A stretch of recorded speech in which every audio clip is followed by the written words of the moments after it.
Bom, boa noite, gente. Primeiro eu quero agradecer à mostra pelo convite para mediar esse debate aqui nesse evento incrível, com tantos filmes legais, com tanto assunto importante, com os debates que estão sendo super interessantes. Então, estou muito honrada com esse convite de mediar esse debate aqui com vocês. Eu queria me apresentar brevemente. Eu sou a Cláudia Pique, eu sou jornalista. Mas o crédito que eu tenho gostado mais de usar ultimamente eu sou Cláudia Pique, avó do Lorenzo. O Lorenzo vai fazer 2 anos agora, dia 24. E por que eu estou falando disso? Né? Porque acho que isso tem tudo a ver com o que a gente está discutindo aqui na mostra, com os filmes, com as questões que a gente tem debatido, porque, no fundo, se trata da gente deixar um mundo melhor para os nossos filhos, para os nossos netos. Né? Então, eu agradeço assim, particularmente a cada um de vocês que está aqui, por estarem ajudando a pensar, refletir sobre como vamos deixar um mundo melhor para o meu Lorenzo e para os filhos e netos de vocês. Então, obrigada a presença de todos aqui. Eu queria também lembrar que a mostra está organizada em torno de 6 eixos temáticos. E um dos eixos é o consumo, esse aqui que a gente está tratando.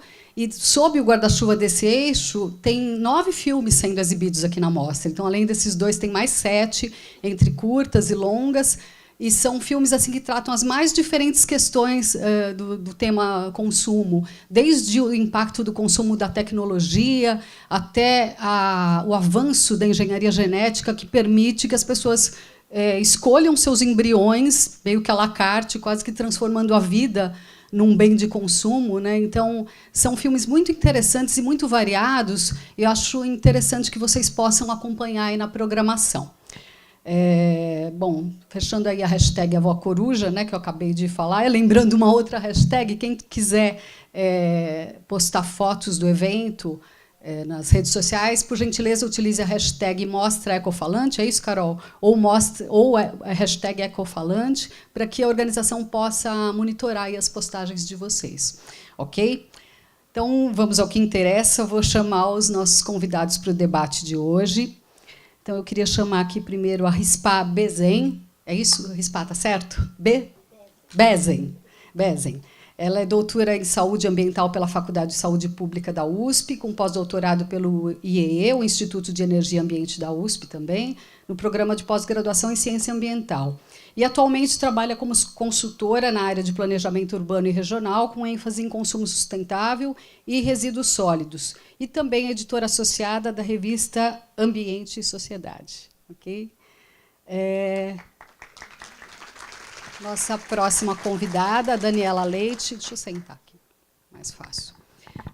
A Daniela é especialista em Direito pela Università degli Studi de Milano, mestre em Direito das Relações Sociais pela PUC, MBA em Gestão Empresarial pela FIA, trabalhou em grandes empresas na gerência das áreas jurídicas e editorial, e, atualmente, é idealizadora do Comida Invisível, uma empresa social que atua com educação e conscientização no combate ao desperdício de alimentos, que recentemente lançou um aplicativo, também chama Comida Invisível, que conecta quem tem alimentos bons e próprios para o consumo com aqueles que precisam do alimento, né, Dani? É super legal, depois ela vai contar um pouco para a gente desse aplicativo. E o nosso terceiro convidado é o Rafael Golim Galvão. O Rafael é formado em Engenharia Agronômica pela Exalc, USP, pós-graduado em Perícia, Auditoria e Gestão Ambiental e mestre na área de Cidades Inteligentes e Sustentáveis. O Rafael atuou em empresas do setor agrícola de 2005 a 2009 e, desde 2011, trabalha na Prefeitura Regional da Lapa, na supervisão de limpeza pública, que é o setor que é responsável pelos serviços de limpeza, poda de árvores e conservação de áreas verdes. Certo? Então, o nosso tema do nosso debate aqui é o desperdício na fartura. E antes da gente começar, eu queria só explicar rapidamente como é que vai funcionar a dinâmica aqui do debate. A gente vai fazer 2 rodadas de perguntas aqui com os convidados e depois a gente abre para as perguntas do público, para as perguntas de vocês. As perguntas vão ser feitas por escrito, tá? Então, vocês, quem quiser fazer perguntas, levanta a mão, que a Thaís, cadê a Thaís? Thaís, fica de pé aí para o povo te ver. A Thaís vai com o papel e caneta para vocês elaborarem as perguntas e enviarem aqui para a gente. Tá? Então, para a gente... antes da gente começar o debate, eu acho assim, o filme trouxe muitos dados, né, muitas informações numéricas e tal, e eu queria complementar com um dado que eu acho importante, que é o objetivo 12 dos ODS, que são os Objetivos do Desenvolvimento Sustentável. Ele preconiza na meta 3 que o mundo precisa, até 2030, reduzir o desperdício per capita de alimentos pela metade. Né? Então, quer dizer, aí a gente vê o tamanho do desafio que a gente tem, né? Quanto a gente tem que correr para conseguir cumprir essa meta. Né? Então, eu acho que é um dado importante. Aí depois a gente pode falar um pouco mais disso, mas, para aquecer aqui, eu acho que é legal a gente começar falando sobre as impressões de vocês sobre o filme. Né? Queria que vocês contassem um pouquinho o que vocês acharam, o que chamou a atenção. Vou começar aqui na sequência com a Rispar.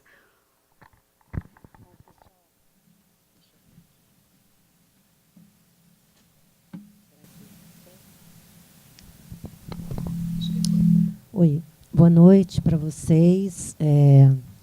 É sempre bom estar na Mostra Ecofalante, participar dos debates, ter essa oportunidade da gente dialogar um pouco sobre alguns temas que são tão importantes e que são fundamentais para o nosso futuro. Né?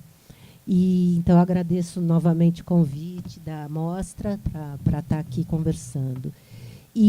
Então, as minhas impressões, eu achei o filme muito bom. Né? Eu acho que faltam filmes tão didáticos quanto esse filme é, porque ele traz várias perspectivas do problema que a gente poderia ficar uma noite inteira conversando sobre cada uma delas. Mas, assim, o que me chama a atenção é que eles conseguiram trazer todo um lado da criatividade com alimento. Primeira grande questão, né, que é o combate ao desperdício, que a gente tem que fazer não só em relação aos alimentos, mas a água, a energia, ou seja, a gente vive num mundo do desperdício. Então, em todas as áreas, a gente precisa reduzir o desperdício para poder caminhar na direção da sustentabilidade. Mas a felicidade do filme é que ele traz vários instrumentos para a gente que podem ser utilizados. Então, ele vai desde a questão cultural, né, que no final ele deixa bem para o final, mas ele fala é preciso uma mudança cultural de massa, né, para o alimento. Traz as questões de políticas públicas, de como alguns países estão usando as políticas públicas para mudar essa questão, proibindo, por exemplo, que os resíduos sejam destinados para aterros sanitários e que tenham quem produz esses alimentos e nós, cidadãos, tenhamos que resolver esse problema antes de descartar no aterro. E traz também, além das questões culturais, disso que eu já coloquei também, possibilidades de, na prática, o que a gente pode fazer. Eu só senti falta, e aí na minha próxima fala, porque eu queria focar um pouco, eu acho que faltou um pouco a vida urbana também. Né? Então, assim, hoje, a maioria das pessoas se concentra em cidades, a gente vive numa mega cidade, uma região metropolitana, 20 milhões de habitantes, e falar em compostagem é uma coisa um pouco complicada. Então, eu senti um pouco de falta no filme, para ele ficar mais completo, porque ele é bastante completo, ele aborda toda a questão do ciclo de vida, dos alimentos, e, né, ele é muito. Né, a gente precisa assistir algumas vezes o filme até para poder captar tantas coisas que ele traz para a gente, tanta informação. Mas eu acho que faltou um pouquinho essa abordagem nossa, urbana mesmo, né, e como que a gente pode também estar contribuindo para reduzir o desperdício do alimento. Mas eu achei o filme excelente, assim como o Wasted, que é para onde vai o nosso lixo, que ele mostra também, ele é muito complementar a esse, ele teve em outras amostras e tem sido apresentado pelo Ecofalante para debates em vários encontros. Ele é emblemático para quem não viu. eu recomendo também assistir. Ele pega a parte mais dos recicláveis, e esse traz aquele que, no fundo, eles colocam o tempo todo. Todo mundo está preocupado em dizer, eu estou fazendo a minha parte, separando, fazendo a coleta seletiva, separando plástico, vidro, papel e metal, quando quase que 60% do nosso resíduo é orgânico e vai parar no aterro sanitário, e o impacto nas mudanças climáticas é muito maior até do que esses recicláveis, num aterro ou produzindo os gases de efeito estufa, né? Então, acho que essa primeira rodada foi um pouco assim. Achei o filme muito bom, acho que ele ser exibido maciçamente nas escolas, nas universidades, porque é necessário, é urgente. Ok, obrigada, Rispa. A gente vai falar depois mais um pouco dessa questão urbana, que é a sua especialidade, né? Daniela, por favor. Boa noite a todos. Eu achei o filme necessário. É um filme mais do que atual. Ele é super importante por abordar realmente todas as etapas que compõem o desperdício. E eu sempre costumo dizer que o desperdício ele é um problema do mundo inteiro. O mundo inteiro desperdiça alimentos. Por quê? Porque ele é um problema de todo mundo. Todo mundo, cada um de nós que está aqui dentro dessa sala, desperdiça, e esses desperdícios nossos vão somando aqueles montantes falados no filme, 1,3 bilhões de toneladas por ano, né? E trabalhar com esse tema é trabalhar com algo muito difícil. Por quê? Porque falar em desperdício envolve medo e envolve preconceito. Preconceito com aquele alimento que não é o alimento padrão, ou seja, não é aquela cenoura perfeita que vai estar na gôndola, de repente a cenoura nasceu com 2 perninhas e por isso ela é rechaçada, ela já fica no campo. Depois tem o desperdício no transporte, depois tem o desperdício nas centrais de distribuição, nos supermercados, até chegar no desperdício da nossa casa. E o filme foi muito feliz em trazer tudo isso e trazer depois do fim, né, da nossa casa para onde vai, né? Então, olhar para o lixo, eu acho que é uma grande oportunidade da gente se conhecer, da gente conhecer os nossos hábitos. Aí a gente vai começar a ter uma conexão maior com o alimento, com a forma como a gente está usando esses alimentos. E, a partir daí, uma mágica acontece, gente, porque a gente começa a ver todos os outros desperdícios nossos, né? Desperdício de tempo, desperdício de espaço, desperdício de relação. Porque o ser humano, ele acabou, de uma maneira ou outra, estetizando a existência, né? A cenoura tem que ser a cenoura perfeita, o tomate tem que ser o tomate perfeito. Se ele nasceu maior ou menor, ele vai ser descartado. E essa questão do prazo de validade, que o filme aborda também, válido até ou consumir até, isso daí tem uma diferença muito grande e traz para a gente possibilidades, porque o válido até que o Brasil adota só significa que as propriedades físico-químicas do alimento após aquela determinada data não estão mais garantidas. Isso não significa que o produto está impróprio. Ele pode ter mudança de coloração, mudança de textura, mas não necessariamente. Se a gente usasse o consumir até, aí sim, aí seria problema na saúde usar depois. Mas isso é o quê? É desconhecimento. A gente não conhece e, por não conhecer, a gente acaba não descartando, não usando, enfim. E eu acho que o filme ele traz esse pensar, sabe? Ele traz esse... Eu saio daquilo que é meu hábito, daquilo que é meu padrão, e eu vou para algo diferente. Então, ele me traz possibilidades. Acredito que foi isso. Bom, em primeiro lugar, boa noite a todos. Carol, obrigado pelo convite, pela Ecofalante, parabéns pela mostra. Realmente o filme bem bacana.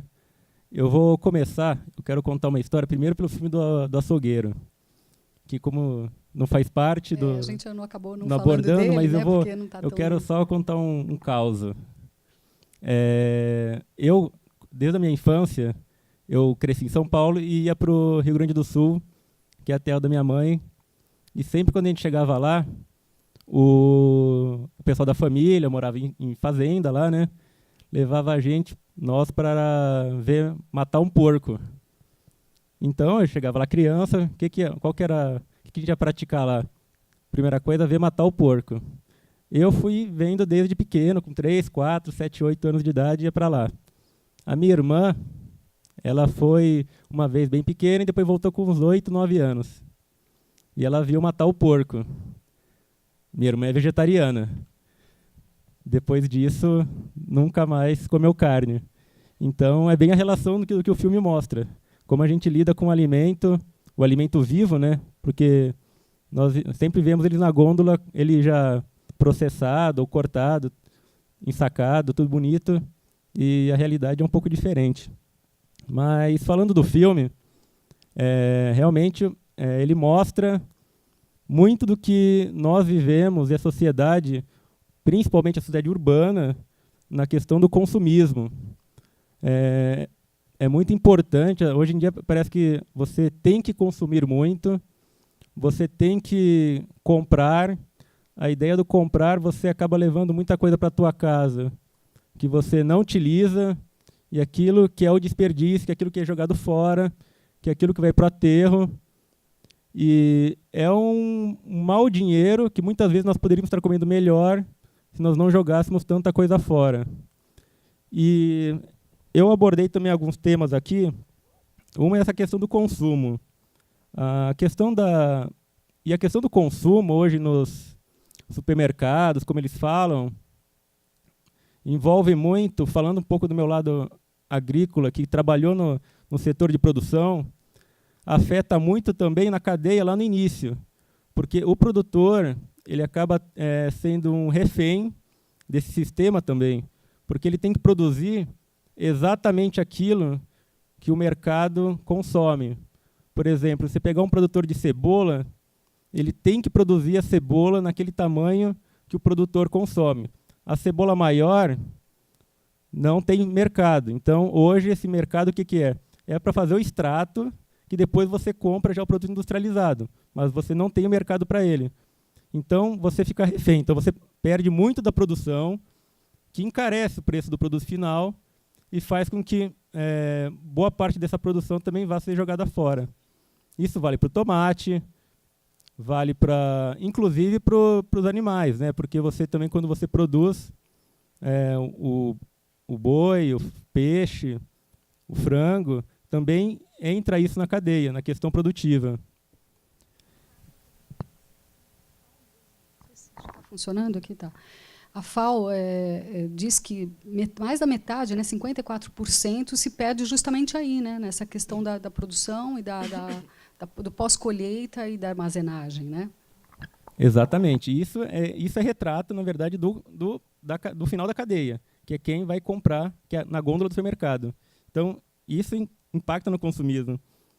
E também, depois disso, é a questão de como nós trabalhamos com o nosso rejeito, né, que a gente que é da área costuma chamar de rejeito, aquela sobra de alimento, que nós colocamos no saco preto. Essa figura do saco preto, para mim, é uma coisa monstruosa, né, porque você põe ele nele, esconde e manda embora.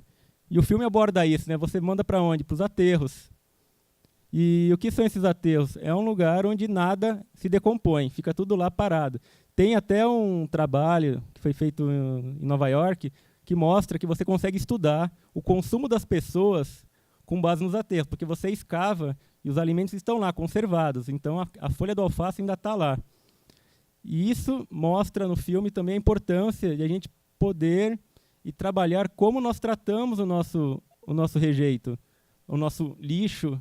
Então, você começar a pensar também na questão de compostar em casa ou criar ferramentas para que sejam feitas compostagens para uma destinação mais nobre do resíduo, que pode ser utilizado. E, para finalizar, eu não consigo entender, o filme aborda, né, que tudo vai para o aterro, por que o mercado, o capitalismo que eles falaram, não enxerga também esse fato. E não se faz dinheiro com o lixo, né? Isso é de uma coisa que a gente não entende. Pois é, e sem contar que o que a gente desperdiça daria para alimentar toda a população que passa fome no mundo 2 vezes, né? Sim. Daria para dobrar, né? Para alimentar 2 bilhões de pessoas. É muita coisa, né? Bom, a gente vai fazer uma outra rodada, só lembrando que vocês já podem ir fazendo as perguntas, tá? Chama a Thaís aí, que... Thaís, cadê você? E já podem ir elaborando as perguntas, que a gente vai fazer mais uma rodada, depois vamos para as perguntas do público. Rispa, você falou da questão urbana no começo, e a tua especialidade, e, assim, acho que também não dá para falar de reduzir o desperdício sem falar de escala, né? Porque os números são astronômicos e a gente precisa pensar em escala. E para escalar isso em quantidade suficiente só com política pública, né? E aí, dentro disso, obviamente, a Política Nacional de Resíduos Sólidos. Eu queria que você desse um panorama para a gente de como é que está isso no Brasil hoje. Ok. Em primeiro lugar, eu acho que você levantou agora a questão que eu acho que ela é a mais importante de todas, que é não falta comida no mundo. O que acontece é que o desperdício é absurdo. Então, quando se coloca no ODS um objetivo como esse, é claro que poderia ser atingido de uma forma muito mais fácil e muito mais sustentável se as pessoas entendessem isso, que o que existe não é falta de alimento, mas é má distribuição, é perda e é desperdício. Então, acho que esse é o ponto e a mudança de comportamento da nossa sociedade, que hoje só quer consumir e descartar sem se preocupar com as consequências disso. Então, eu vou fazer um pouco o papel dele, né, que ele terminou falando assim, eu não quero deixar... se fosse eu deixaria todo mundo horrorizado. Mas não dá para não ficar horrorizado com a realidade do nosso país. Ele está falando em aterro sanitário, sendo que no Brasil a gente ainda tem mais de 3 mil lixões. Então, nós temos uma política nacional de resíduos sólidos desde 2010, ou seja, há 7 anos, que se propôs que o primeiro passo seria acabar com os lixões, que são lugares absolutamente terríveis, onde as pessoas descartam sem o menor cuidado, né, os resíduos, em geral, em cursos d'água que vão alimentar os nossos mananciais de abastecimento. Então, existe ainda uma irresponsabilidade imensa no país e é inaceitável isso. E a política se propôs a, num prazo muito curto, acabar com os lixões no país, e isso não aconteceu, né? E nós precisamos lutar para acabar com os lixões. Porque, se nós pegarmos as políticas públicas de fora do Brasil, querem terminar até com os aterros sanitários. Mas, se nós não conseguimos nem acabar com os lixões, como é que nós vamos acabar com o aterro sanitário? Né? Então, eu acho que essa é uma questão fundamental na política pública. A outra, que também é aterrorizante, é que, todos os dias, nós produzimos 200 mil toneladas de resíduos urbanos, são coletados, transportados e despejados nesse país, sendo que 60% deles são matéria orgânica, ou seja, alimento desperdiçado. Então, não é possível mais a gente fechar os olhos para dizer o seguinte, olha, nós temos uma política, a nossa política é uma política moderna, ela é inovadora, ela tem todas as condições de colocar o nosso país, em termos de resíduos sólidos, num outro patamar, só que o que acontece? As pessoas não estão se envolvendo, os municípios não estão assumindo a responsabilidade com seus planos de resíduos. Todo município tem que ter um plano de gestão integrada, e não é um plano no papel, ele tem que ter um plano que ele coloque em prática, principalmente na linha do que ela colocou, que é educar, mudar a cultura, investir recursos na educação, na mudança de paradigma. Não existe mais lixo, existe resíduos, e esses resíduos podem ser secos, podem ser úmidos, mas eles todos são resíduos, todos têm que ser reintegrados no ciclo produtivo. E e gerar novos produtos. E aí entra um pouco o que o Rafael colocou, que eu ia colocar também. O interessante do filme é que ele também coloca o mercado, ou seja, as pessoas podem ganhar dinheiro, as políticas públicas, né? Então, é uma fusão. E as pessoas, a mudança cultural. Então, você não faz mudança nenhuma sem esses 3 fatores atuando conjuntamente. E só para terminar, porque teria muita coisa para a gente conversar, e acho que as pessoas também vão trazer perguntas, eu acho, por exemplo, eu tenho uma composteira que é um minhocário, há muitos anos. Então, de dentro da minha casa, ninguém precisa me falar que eu não posso desperdiçar, porque eu sei que eu não posso desperdiçar.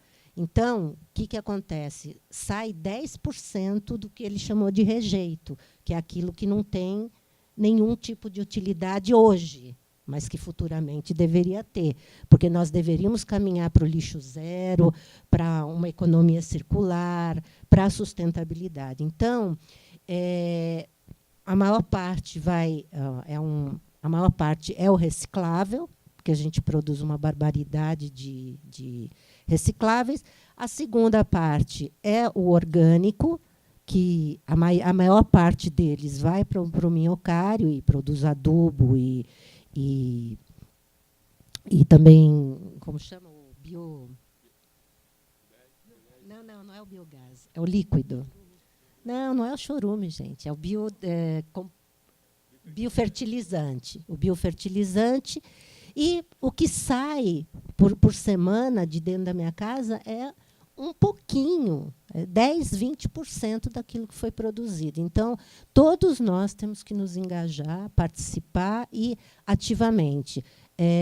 Não é só separar os recicláveis. A gente precisa tratar com muita seriedade a questão dos orgânicos. Oi, agora foi. Tá. Daniela, a Rispar falou de mudança de comportamento e de educação. Você tem trabalhado com isso, né, numa empresa social, também desenvolveu um aplicativo que está sendo conhecido, gente, como o Tinder da comida. Olha só que interessante, ela vai explicar para a gente o que é o Tinder da comida. E outra coisa que eu queria que você tocasse um pouquinho na tua fala, trazendo aqui para a gente, é a questão do mito que existe de que as empresas, restaurantes, buffets, não podem doar para caridade ou para qualquer pessoa aquilo que sobra, né? Muita gente acha que existe uma lei que proíbe essa doação, e isso não é verdade. Na verdade, o receio é de que as empresas sejam processadas pelo consumidor que consumiu aquele alimento, se eventualmente ele tiver algum problema, né? Então, queria que você falasse um pouquinho sobre isso. Bom, o Comida Invisível, ele nasceu de uma indignação. Eu estava com meu filho em casa e a gente foi comprar frutas mais maduras para fazer geleia. Eu fui para o CEAGESP e comecei a ver toneladas de mamão, de abacaxi, de manga absolutamente jogadas e largadas nas caçambas. Aquilo foi maior que eu precisava fazer alguma coisa. Depois de muitos estudos, muitas análises, a gente criou o Comida Invisível, que é uma empresa social que atua com educação e conscientização de combate ao desperdício, em escolas, em empresas, em várias áreas. E aí, no final do ano passado, em dezembro, a gente criou o aplicativo Comida Invisível, que ele está nas plataformas tanto Android quanto iOS. Daqui a pouco a gente vai ter uma atualização para iOS, a de Android já está funcionando, que é o quê? É simplesmente conectar por geolocalização quem tem alimentos bons e próprios e que perderam o valor comercial, como supermercados, hotéis, restaurantes, com quem precisa deles. Então, com ONGs, com causas, igrejas e até pessoas físicas. O doador, ele decide se ele vai entregar ou se a pessoa vem buscar. Eles combinam tudo isso na plataforma. Na plataforma existe tanto o doador quanto o receptor, eles passam pelas políticas de boas práticas da Anvisa para saber como armazenar esse alimento, para não ter contaminação cruzada, enfim, todo um treinamento que a Anvisa dá para qualquer lugar que produz alimentos está ali na plataforma e, ao final, quem recebe assume a responsabilidade por aquele alimento. E aí vem a grande questão. Quando a gente vai falar com restaurantes ou com supermercados, a maioria deles pergunta, mas eu posso? Eu posso doar comida? Não é proibido doar comida? E esse mito foi passando, né, de que é proibido, é proibido, é proibido. O direito à alimentação ele surgiu no mundo em 1948 no Pacto das Nações Unidas. No Brasil, ele só chega enquanto direito na emenda constitucional de 2010, é que se colocou direito à alimentação como um direito e garantia fundamental. Quando a gente olha para direito à alimentação, a gente precisa olhar para 2 vieses importantes. Um é a Lei Orgânica da Assistência Social e o outro é toda a parte de direito civil. Quando eu olho para a Lei Orgânica da Assistência Social, que é aquela lei que vai falar sobre as pessoas que estão em situação de vulnerabilidade social, ou seja, as pessoas que não têm o que comer, que não têm as condições mínimas de sobrevivência, essa lei, no artigo 1º dela, ela já fala que o Estado é responsável para prover o mínimo de subsistência para essas pessoas e a sociedade. Então, a gente não se exime de garantir o mínimo para essas pessoas. Quando a gente vai para a lei civil, existe ali a responsabilidade civil dentro do Código Civil. E a responsabilidade civil, nos artigos, são artigos genéricos que valem para restaurante, assim como vale para uma farmácia. Eu não tenho hoje uma lei específica para doação de alimentos. Tá? Só um parênteses aqui. Existem 30 projetos de lei que estão tramitando no Congresso Nacional sobre esse tema, tentando mudar a responsabilidade civil objetiva para subjetiva. Na objetiva, eu respondo independente de qualquer coisa. Na subjetiva, a gente só responderia em caso de dolo ou negligência, ou seja, intencionalmente eu quis causar mal a alguém. O primeiro projeto de lei aconteceu em 1998, quando o SESC lança o Mesa Brasil, que é o Bom Samaritano, que é parecido com aquele que o Tristan fala no filme, tá? Que não haveria proibição. Mas se a gente vai hoje já na lei genérica do Código Civil, ela fala absolutamente, integralmente responsável, aí ela vai blá, blá, blá, blá, blá, blá, ressalvados os casos em que existam leis específicas. E continua esse artigo. No caso de alimentos, existem leis específicas. Quais são elas?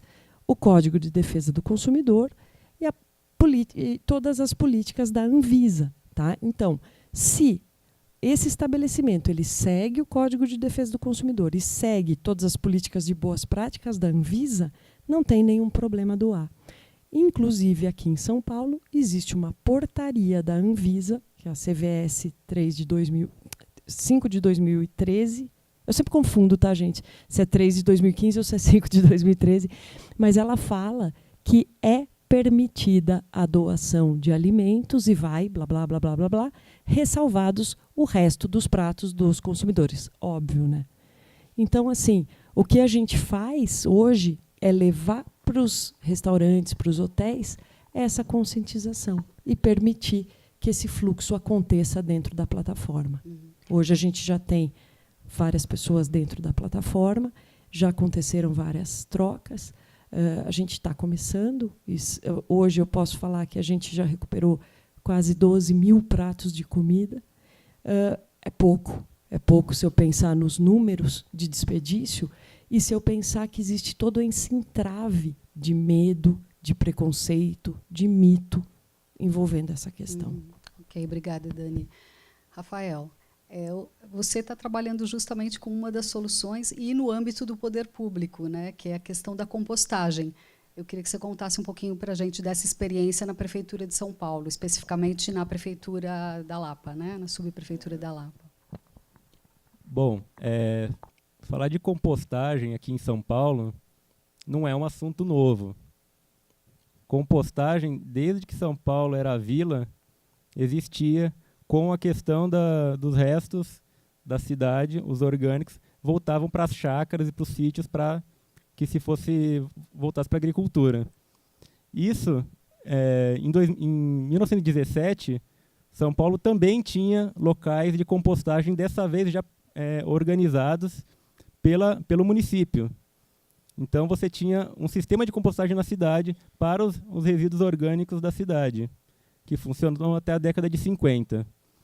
Na década de 70, alguns de vocês já conhecem, já ouviram falar, nós tivemos também 2 usinas de compostagem na cidade, em São Mateus e uma na Vila Leopoldina, que é a mais famosa, onde se processava o resíduo orgânico da cidade. E ela funcionou até o ano de 2004. E vindo disso, criou-se na cidade um bloqueio em relação à compostagem, porque compostagem era sinônimo de sujeira e era sinônimo de um odor repulsivo. Isso foi o que ficou marcado na Vila Leopoldina. Para mudar esse cenário, nós começamos a criar um modelo, trazer um modelo novo aqui para a cidade de São Paulo, que foi montado na Lapa, que é bem próximo, inclusive, de onde é a Leopoldina, que é um modelo de compostagem que trabalha com os resíduos das feiras livres e com resíduo de poda de árvore, que são 2 materiais que estão em poder da prefeitura, então não depende de um agente externo, e nós passamos a trabalhar com os feirantes a segregação desse material. Então esse material passaria a ser separado na feira, o plástico, o fitilho, o papel, tudo que fosse consumido lá, tudo isso era separado do resíduo de feira. Nós tomamos um cuidado também, porque a compostagem permite você colocar tudo lá dentro. E nós, nesse caso, nós separamos apenas as frutas, os legumes e as verduras. Porque dentro desse trabalho de trazer o processo de compostagem para dentro de uma área urbana, porque o Pátio da Lapa está localizado numa ZM. Para quem não conhece, ZM é zona mista, onde você tem empresa, onde você tem casas, onde você tem prédios. Então eu estou a menos de 500 metros de condomínios. E nós inauguramos lá em 2015, agosto de 2015. Nós nunca tivemos uma reclamação de odor, nunca tivemos uma reclamação de sujeira e recebemos visitas semanalmente no local. Então isso mostra que essa é uma quebra de paradigma, porque compostagem pode ser feita dentro da cidade, o poder público pode organizar esses espaços. Lá no local, nós recebemos 10 toneladas dia de resíduo de feira. Então, você tem, em 2017, como produto final, nós tivemos 900 toneladas de composto produzido, que voltam para as praças, para a reforma de praça, para os plantios de árvores, que nós temos tanta falta aqui na cidade. Muitas ONGs, muitas escolas nos procuram para que esse material volte para projetos de hortas em bairros, para projetos em hortas, em escolas. Então, isso faz com que o produto ele saia da feira, que antigamente ia para o aterro, e ele volte e faça o ciclo dele de volta, porque algo que é para o aterro, você retorna e ele volta a ser o quê? Servir de insumo, de adubo para plantio. Então, ali, o pessoal que trabalha com hortas escolares, que trabalha com as hortas comunitárias, acabou reutilizando esse material. E isso também faz com que as pessoas criem uma certa identidade com o processo. Então, aquilo que era mal visto passa a ser bem visto e bem falado. E o que a prefeitura pretende agora é que esse pátio, que hoje nós temos um só na cidade, então, e nós trabalhamos só com 52 feiras, nós temos perto de 900 feiras na cidade. A ideia do projeto agora é pegar esse pátio da Lapa, que foi um modelo, ampliar ele para a cidade, para que ele passe a abranger, pelo menos agora, as feiras da cidade e os resíduos de poda de árvore da cidade, que já seria um grande passo. São só 2% do resíduo produzido. Mas nós entendemos que, além do fator de você tirar os 2%, você começa a mudar uma mentalidade dentro da cidade de São Paulo para que o resíduo orgânico possa ser trabalhado e enxergado de uma forma diferente. O que está faltando para essa ampliação? O pátio, ele trabalha junto dentro de um contrato. E o contrato é o contrato que está vencendo, venceu agora semana passada. Entrou um contrato emergencial, que vai ficar até o final do ano. E a ideia nossa agora do corpo técnico, né, porque a gente fala como corpo técnico, é que dentro da próxima licitação, os pátios já vão estar licenciados. Mais 5 pátios. Então, com esses 5 pátios já vai dar um novo passo. E com o pátio licenciado, com o projeto pronto e licenciado, ele pode ser inserido na nova licitação. Isso permite daí que as empresas trabalhem com o próprio projeto, e são obrigadas a trabalhar com isso, né? Não é mais um ato de, diria até de bondade, vamos dizer assim, da empresa com a prefeitura e com o cidadão. Eu acho que vamos começar aqui com as perguntas do público para dar tempo, né, de a gente fazer um maior número de perguntas. Tem algumas perguntas longas aqui, eu vou reduzir um pouquinho, tá, para a gente ganhar tempo. Tem uma pergunta aqui sobre você falou das hortas urbanas comunitárias, né? A pergunta diz: não seria uma alternativa para reduzir o desperdício, reduzir o custo e também a quantidade de veneno nos pratos com o não uso de agrotóxico? Essas hortas poderiam ser implementadas nas escolas públicas? Temos políticas públicas nesse sentido? Quer falar um pouquinho, Rispar? Depois você fala um pouquinho. Atualmente, nós não temos políticas públicas, porque, enquanto nós não temos a política pública muito bem desenhada, nem para os materiais recicláveis, que propuseram um acordo setorial entre as empresas e produtoras, né, de materiais, e nós também não temos hoje nenhum incentivo, nenhuma política pública na direção de ampliar a redução do desperdício e a compostagem. Nenhuma. A política ela traz no seu bojo a necessidade disso, mas não existem políticas públicas nesse sentido. O que aconteceu na cidade de São Paulo é que foi construído um plano de gestão integrada de resíduos com a participação da sociedade. E essa participação da sociedade trouxe claramente a necessidade de que houvesse a compostagem e de que não houvesse a incineração na cidade de São Paulo, porque nós estamos sempre lutando contra o lobby da incineração, que quer chegar e queimar tudo e dizer que a resolução da questão dos resíduos é transformar em energia. E isso, do ponto de vista da sustentabilidade, é um absurdo, né? Porque a gente vê o quanto que se precisa de alimento e é desperdiçado o alimento.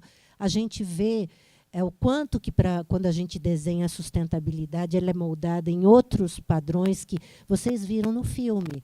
É a transformação do resíduo orgânico em gás, né? No biometano, que pode servir para automóveis, que pode servir para geração de energia, mas não se fala em incineração quando se fala num novo paradigma, né? E, então, eu acho que, nesse sentido, nós não temos, precisamos ter, a escala precisa aumentar rapidamente, e hoje a gente conta com a boa vontade de algumas instituições, como essa, que não tem incentivo nenhum, não tem nenhum tipo de incentivo de política pública, e com o mercado. Se o mercado descobrir que uma questão boa para ele, que ele vai lucrar mais, ele vai investir. Senão, ele não vai investir. Mas políticas públicas, infelizmente, não temos. A gente tem que ir lá fazer a nossa parte na Câmara, né? Pensar para pressionar os vereadores, né?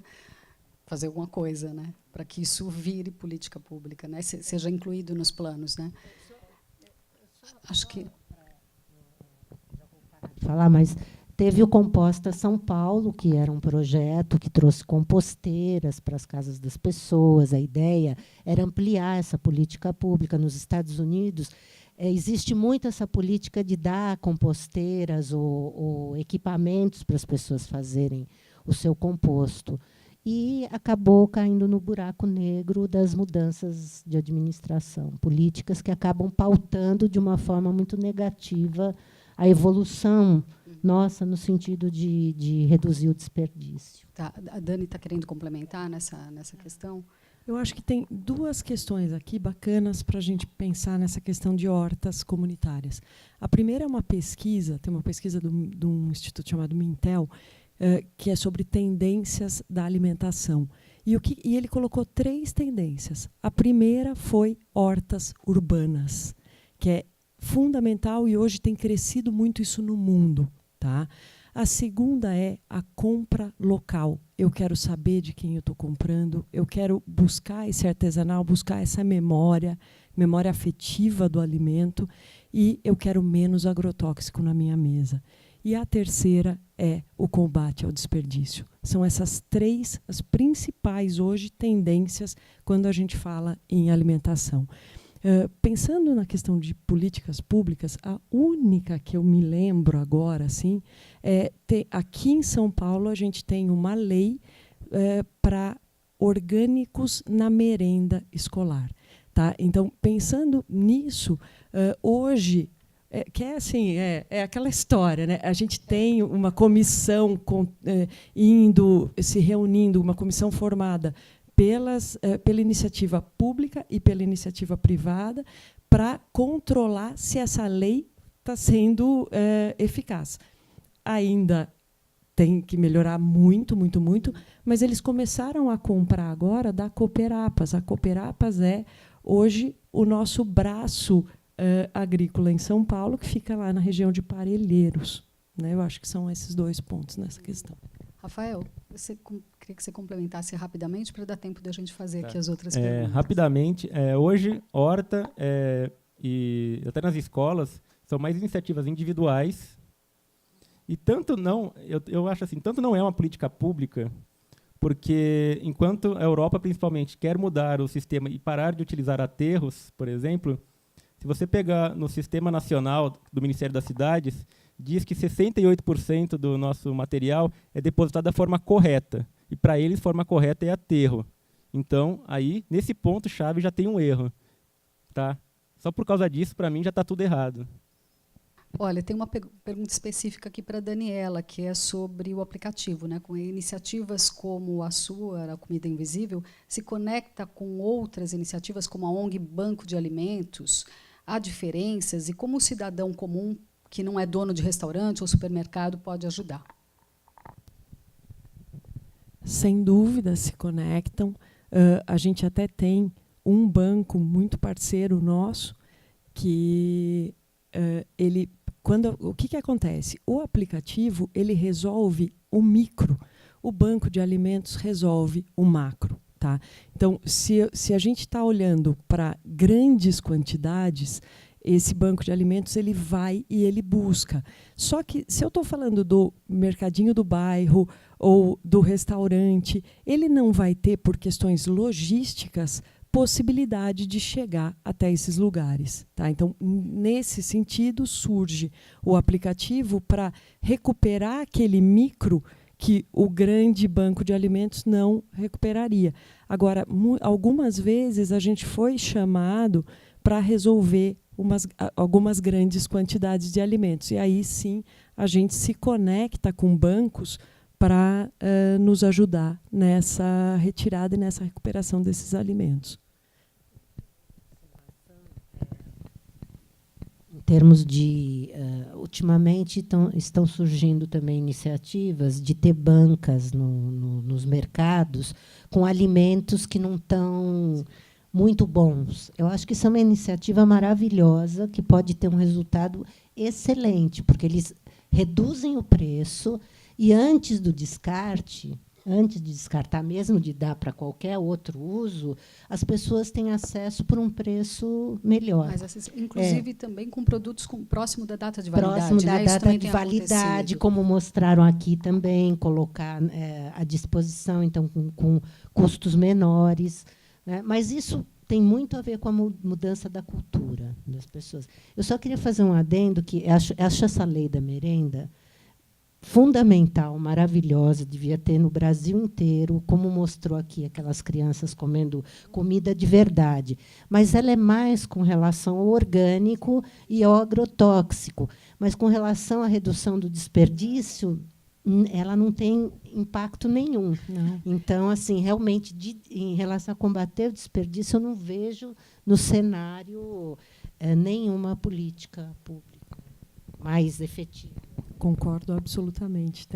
Tanto que tem 30 projetos, né? Você vai falar de um, o deputado fala, eu vou propor o meu, porque eu quero a autoria. Né? E por aí vai. E essa questão que você colocou, acho muito importante, de eu olhar para esses alimentos, tipo xepa, fim de feira mesmo, ou produto próximo da data de validade, e começar a dar valor, né? Porque tem desperdícios nossos que a gente nem sequer imagina que isso é um desperdício nosso. Por exemplo, se vocês, cada um de nós aqui, a gente vai para um supermercado, se eu tenho uma família de 3 ou 4 pessoas, eu vou comprar o famoso pão fatiado que falaram tanto aqui também no filme, né? Eu vou pegar o primeiro ou eu vou pegar aquele lá de trás da gôndola? Se eu pego aquele lá de trás, do fundo, que é o que a maioria das pessoas fazem, porque a data de validade dele é um pouco mais estendida, eu estou, muitas vezes, condenando esse para ir para um aterro, para ser incinerado. Eu nem me dou conta que eu estou fazendo uma atitude de desperdício. Gente, tem uma questão aqui bem complexa, eu acho que porque uma pessoa que perguntou está falando sobre a questão do caráter ambientalista da mostra, e que assim não entende como é que não é capaz de entender ainda a defesa do consumo de produtos de origens animais. Tá? O documentário traz uma solução sem considerar o metano produzido pelas vacas, os dejetos dos animais, principalmente dos porcos, o imenso uso de água e espaço. Como isso seria viável dentro da proposta de sustentabilidade? Complexo, né? Acho que cada um pode falar um pouquinho sobre isso. Você quer começar? Não, eu vou falar rapidinho. Eu acho que esse é um problema, né? Eu acho que assim, o consumo dos animais, o impacto que os animais têm, ou mesmo a questão do agrotóxico, ela não é colocada. Mas eu acho impossível você ter um filme que aborde de forma política e ecológica e ambientalmente correta todas as questões. Eu acho que a gente tem que ir por partes. Não dá para você ter... assim como não existe uma solução única para tudo, não existe um filme que traga tudo isso. Mas, de qualquer forma, eu acho que... Eu também sou vegetariana, e aí, quando tem a questão, né, dos chefes e dos animais, me incomoda um pouco, porque a gente sabe que a questão, principalmente das vacas, é extremamente impactante quando a gente pensa em sustentabilidade, mas acho que a gente não vai resolver tudo de uma vez. Só queria lembrar que o filme, que a mostra, na verdade, também traz outros filmes que mostram, na área acho que no eixo do campo, né, mostram o impacto, por exemplo, da pecuária na Amazônia, por exemplo, Sob a Pata do Boi. É um filme bem interessante que trata dessa questão. Então, a gente está falando também de mudanças de comportamento e falar, de repente, também de abolir o consumo de carne. Quer dizer, são mudanças que acho que exigem aí um certo tempo ainda para acontecer. Mas a mostra tem vários filmes que tratam essas questões. Então, acho que é bacana dar uma olhada aí na programação, né? Quem fez a pergunta, fica a dica aí, tá? Dani, fala um pouquinho. Eu sou vegetariana, parei de comer carne aos 13 anos. Tá? Se a gente for pensar o Brasil é o celeiro agrícola do mundo. No Brasil, toda a terra arável, só 30% é usada para consumo humano. 70% é para se utilizar em produção de soja ou milho, que vai alimentar o gado. Tá? Então, por aí a gente vê que o grande uso de defensivo agrícola ele está justamente nesses 70%, uso massivo de defensivo agrícola. Agora, uma coisa é a Daniela, pessoa física, vegetariana, outra coisa é um projeto de combate ao desperdício. O que eu acho é, se houve a morte de um animal, ela, por respeito, precisa se usar todas as partes desse animal. Talvez por isso que o filme traz tanto essa questão do uso animal, porque hoje a coisa é absurda, gente. Se vocês vão numa peixaria, em qualquer lugar, por exemplo, num lugar de pesca extensiva, vocês vão ver que assim é absurda a quantidade de animais sendo rejeitadas quase que integralmente.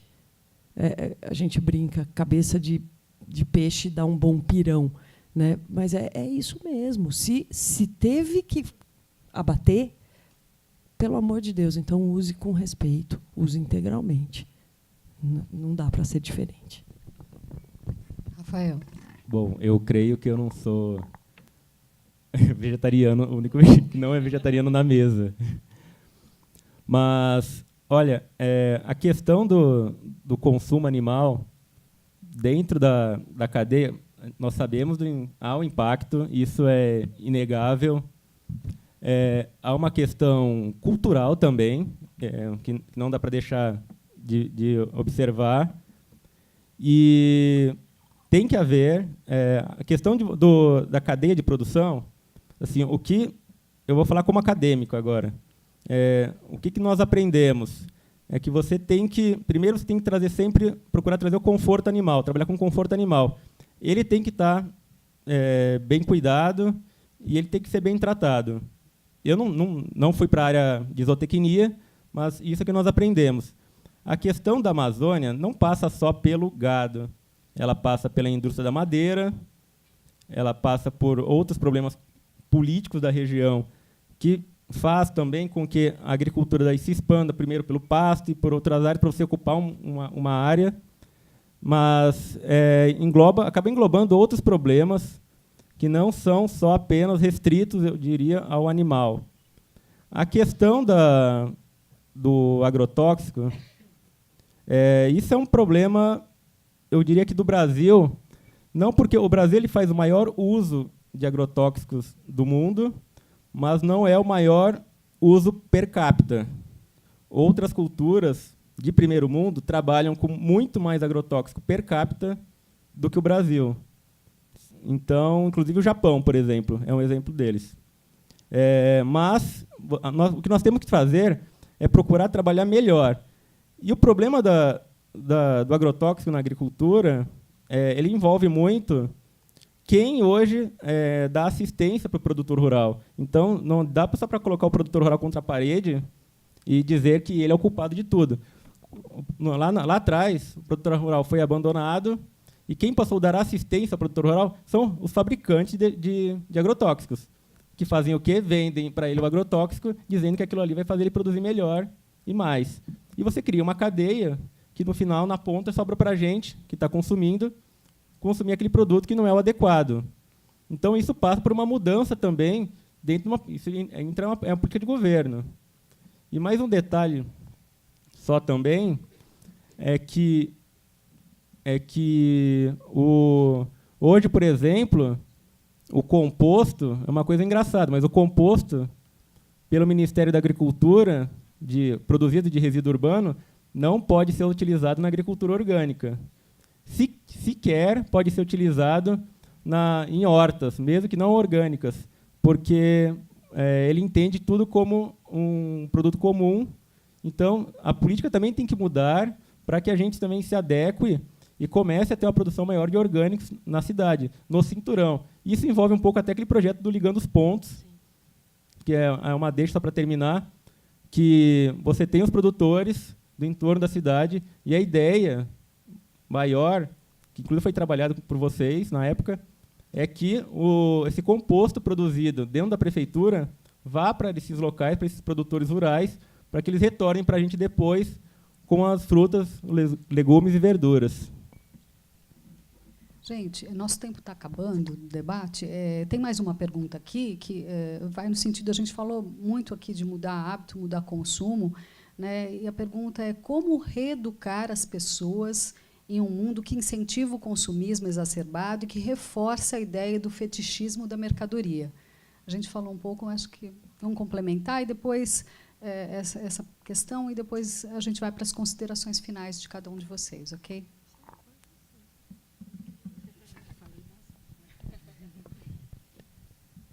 Bom, pensando na questão de educação, pensando que desperdício é hábito, a gente precisa mudar hábito. Para mudar hábito, a gente precisa mudar anseio.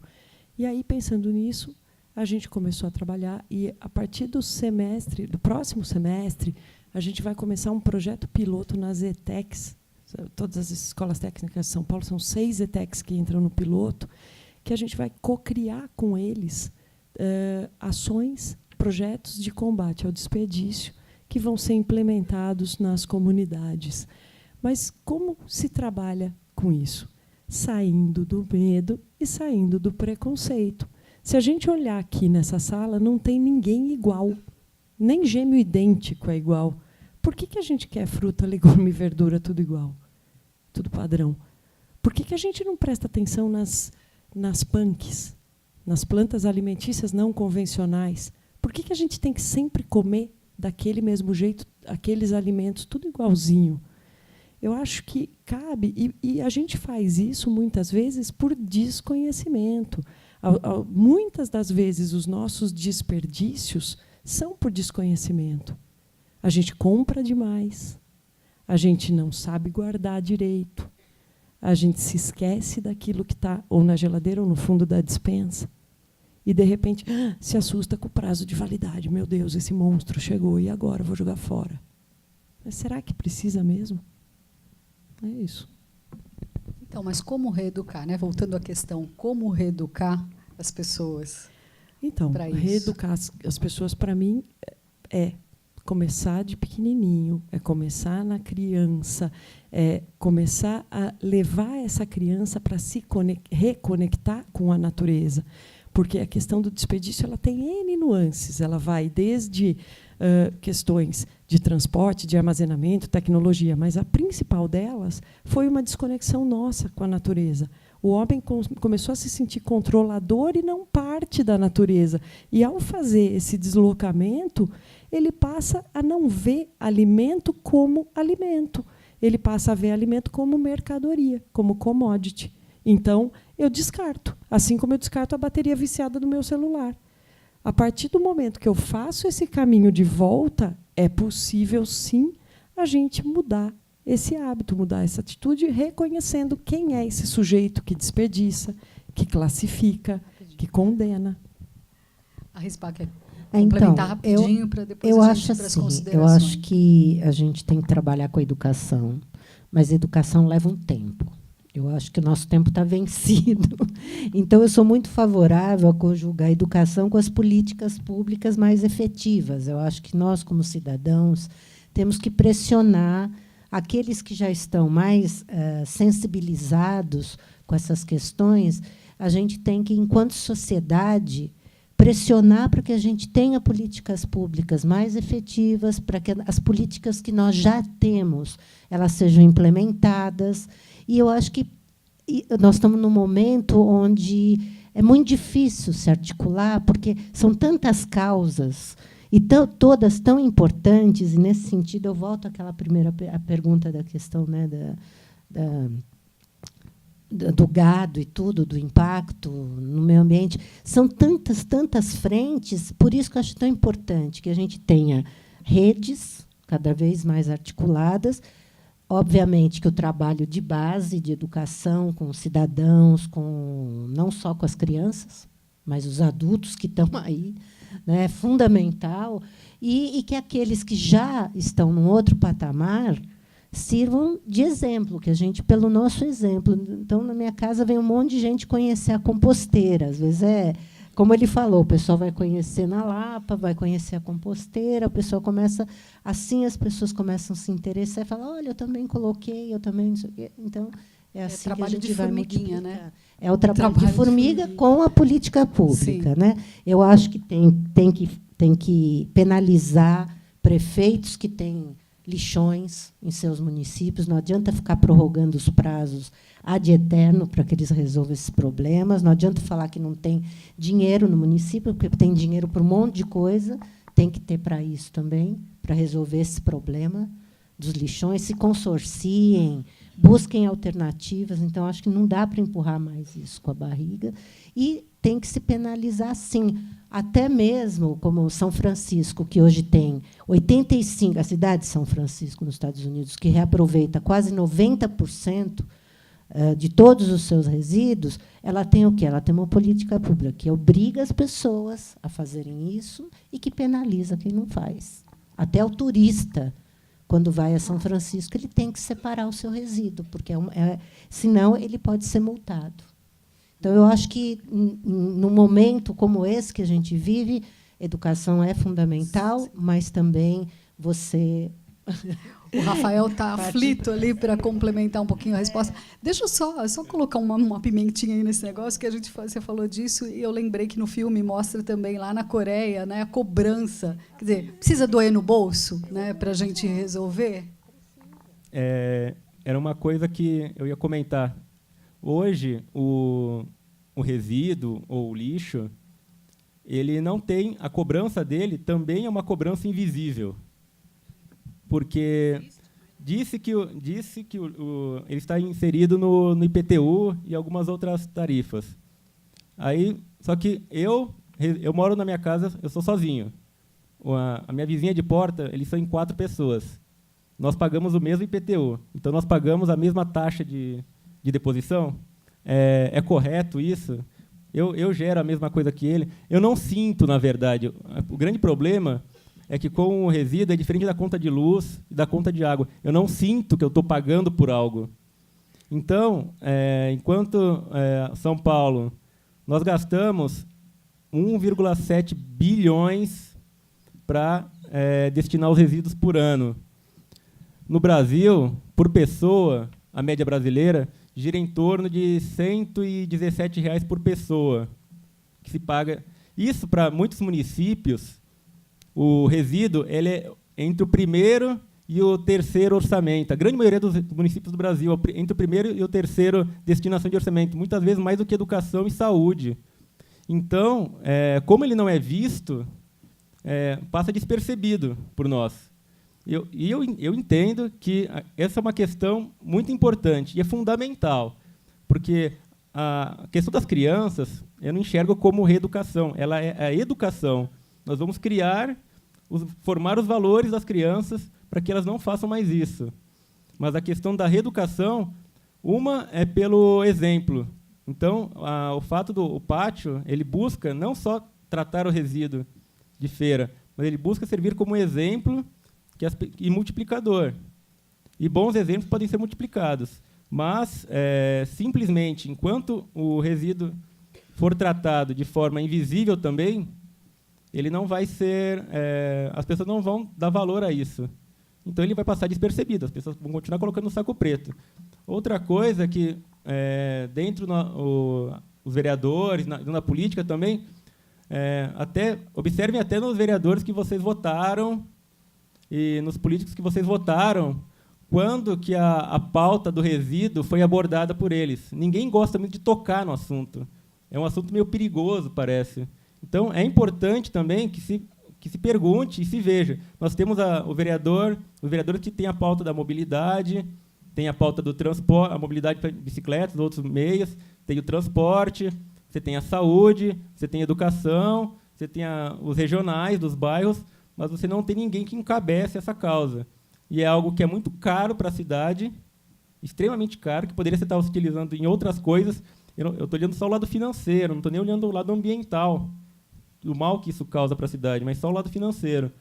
Então, é muito importante que se mude esse ponto de vista e essa, não sei se cobrança ou uma taxa... Esse é um tema polêmico, né? Porque... Mas uma coisa é certa, do jeito que está, não está bom. Gente, só um momentinho. É polêmico, é um tema super polêmico. Daria mais um outro debate aqui. Os únicos países que conseguiram enfrentar a questão do resíduo foi colocando um custo sobre ele, e um custo muito alto. Porque Tá. hoje a gente até tem o custo para aquele que tem alta taxa de resíduo, né? Então, restaurantes, hotéis, grandes geradores pagam, mas esse custo não é nada, né? E aí acaba que cuidar desse lixo, cuidar do destino, cuidar desse resíduo orgânico acaba não sendo pauta para ninguém. Esse é o grande problema. E também o cidadão já se sente muito penalizado com o tanto de impostos que paga e não tem o retorno correspondente, né? Então, acho que também uma questão que... Não, eu também sou cidadão. Exatamente, né? exatamente, não... que todos nós. Né? Gente, acho que nós estamos indo para o...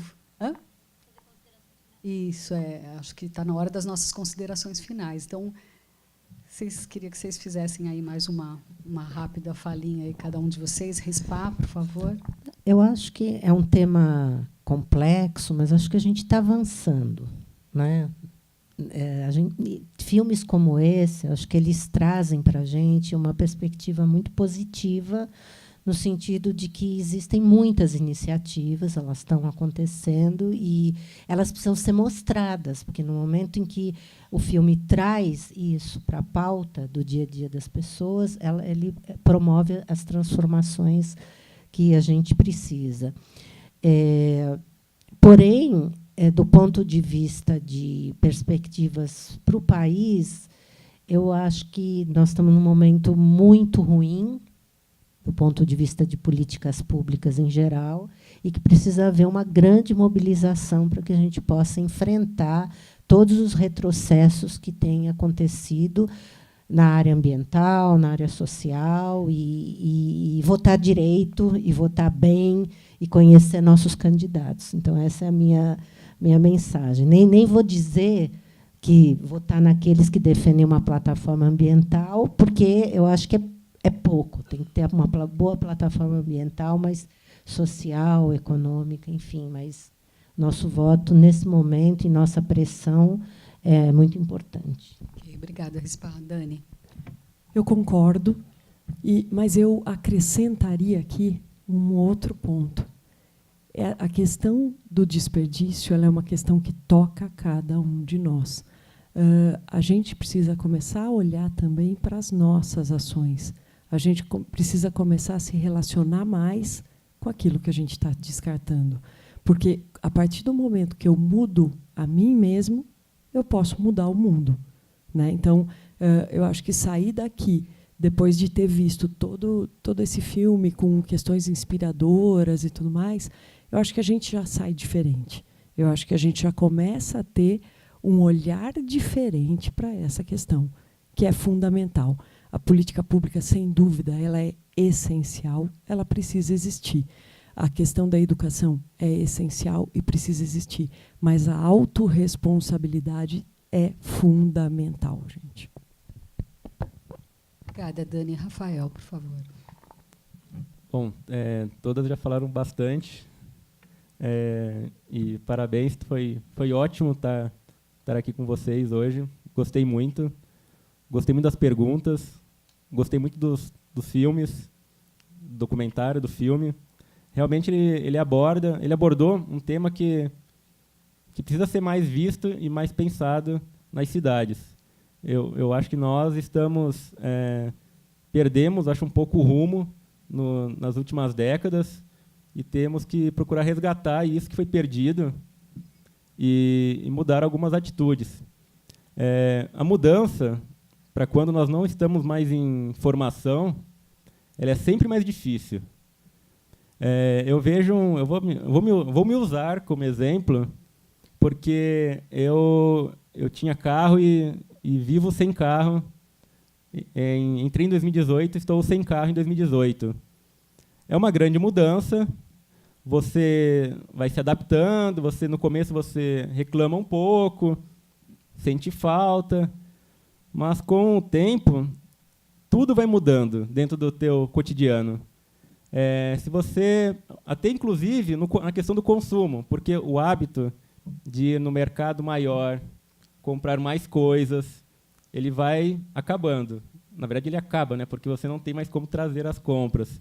Então aquela compra diária, somente daquilo que eu preciso, você passa a consumir o que é realmente necessário, algo que você não precisava, mas está na promoção, aquilo não cabe mais para você, porque você não tem mais como levar aquilo para casa. Então isso tem mudado a minha vida e tem feito com que eu enxergue outras coisas que eu não observava.